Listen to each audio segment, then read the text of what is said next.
छोटी लड़की ने प्लेन के बाएं इंजन के फटने की आवाज सुनी और कॉकपिट की खिड़की टूटने वाली थी। उसने तुरंत अपनी मां को बताया। पैसेंजर्स ने यह सुनकर तुरंत उन पर इल्जाम लगा दिया। उसी समय फ्लाइट अटेंडेंट बाहर आई और कहा कि टर्बुलेंस हवा के करंट की वजह से था। उसने कहा, एक नॉर्मल बात है, चिंता मत करो। फ्लाइट अटेंडेंट के बोलने के ठीक बाद कॉकपिट की खिड़की टूट गई। बहुत ज्यादा प्रेशर ने को पायलट को तुरंत बाहर खींच लिया।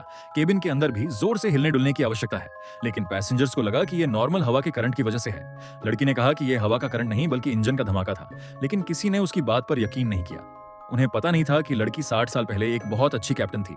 एक अवार्ड लेते साथ समय गलती से पॉलिश का एक टुकड़ा उससे लग गया और वह बेहोश हो गई। प्लेन को क्रैश होने से बचाने के लिए उसे अचानक लड़की के शरीर के पास ले जाया गया। लड़की तुरंत उठी और कहा कि वह कॉकपिट में जाना चाहती है। उसने कहा कि अंदर पहले नहीं है, पहले से ही कोई प्लेन चला रहा था। यह सुनकर फ्लाइट अटेंडेंट लगभग हंस पड़ी।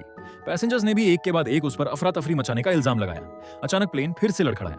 एक पैसेंजर के हाथ से खिड़की 2 केबिन मैनेजर ठीक समय पर आया और उसने पैसेंजर को मजबूती से पकड़ लिया। बहुत ज्यादा प्रेशर के फर्क की वजह से वे पैसेंजर को वापस सुरक्षित नहीं खींच सके। लड़की जानती थी कि अगर वे इसी तरह देर करते रहे तो सबकी जान चली जाएगी। कैप्टन अभी भी को पायलट को पूरी ताकत से पकड़े हुए था। लड़की तुरंत कॉकपिट के दरवाजे की तरफ भागी। उसने खटखटाया लेकिन कोई जवाब नहीं मिला।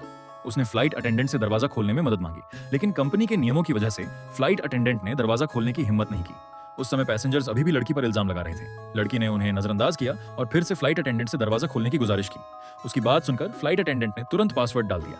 पता चला कि दरवाजा बिल्कुल नहीं खुल सका। क्या लड़की प्लेन को बचा पाई?